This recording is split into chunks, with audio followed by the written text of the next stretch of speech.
Ladies and gentlemen, boys and girls, organics of all ages, I'm Double R, and in this video I want to cover something very peculiar that came to my attention, and that is Gemini Man.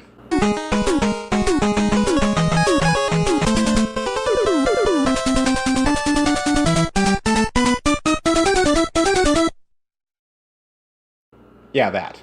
But not that. Not the Mega Man version of Gemini Man, but the movie Gemini Man. We're going to play a little game.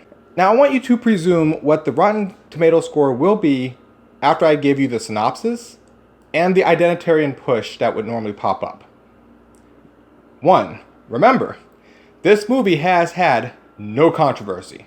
Remember this. Very important. Synopsis. Gemini Man is a movie directed by Ang Lee. I'm bad at enunciation names, but he's a person of color. He's Asian. An Asian director. He directed the movie, and it stars Will Smith as the protagonist and the primary antagonist. Pretty much he's fighting himself. It is sporting a new type of de-aging technology. So pretty much the main antagonist, the main protagonist, both people of color, Will Smith. Black. Male. Of course, the hero will have a female and probably an Asian with him for support. And the story is pretty straightforward. Government assassin was told one more job. He went to do his one more job. Wanted to retire because apparently either there was a kid in the area that he almost hit or something or other. But oh no, the government betrayed him because the target he took out was not a terrorist, but a scientist, which permitted the government to hunt him down and use their experimental clone of said assassin to take out the assassin. That's pretty much the gist of it. Government goes after one person. We've seen this before. Minority Report, Born Identity, whatever, blah, blah, blah. Standard fair story. One person with a couple of friends versus the government to clear their name. That's it. Pretty straightforward, right? Pretty standard movie story.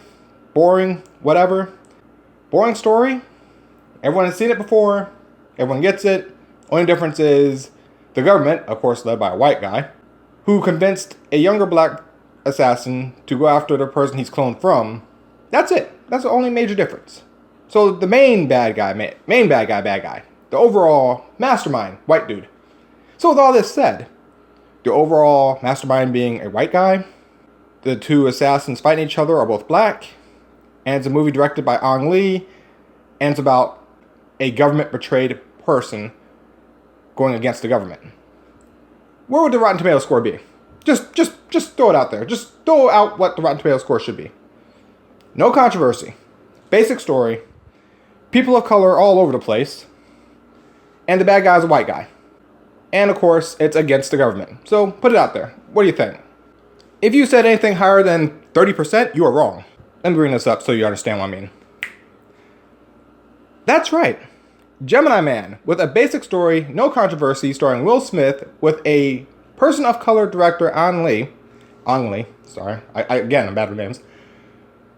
That has somehow managed to dip under the critic score of Rambo.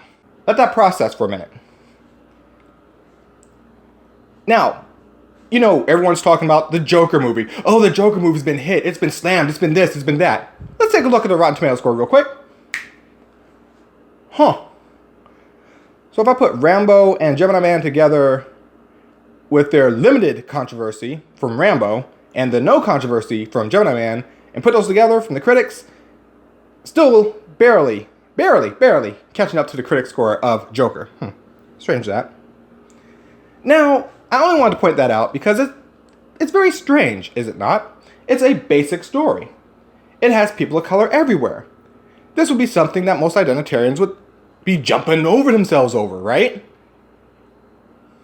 But now they actually have a movie where they can sit there and come back at the antis with going, see, y'all don't like people of color. Here's the problem though. It's the critic score that has that problem. Kind of showing who actually has the issues with the people of color now, doesn't it? Because look at the audience score. For an average movie, that's about an average score. Makes sense. Weird how that works, isn't it, folks? I wanted to get all that out because, again, I'm not saying Gemini Man is a great movie. Again, it's a basic movie. Pretty straightforward. Government agent, now against the government because the government turned traitor on him. We've seen that before. Minority Report, the one, the one actually did that, but on a federal level, not on a big government level. The Bourne series, you get it. The only difference is, in the Gemini Man case, it's a younger clone going out to get him predominantly than just a bunch of people. Or an alternate universe just south. The one was weird. I followed along because I got it, but it's weird. But keep that in mind. And I wanted to bring this up because nobody, and I mean nobody, even remotely wanted to look at that. Just putting that out there. Standard story, POCs everywhere. Very weird critic score for that setup. Just saying. I'm Double R. I'm out.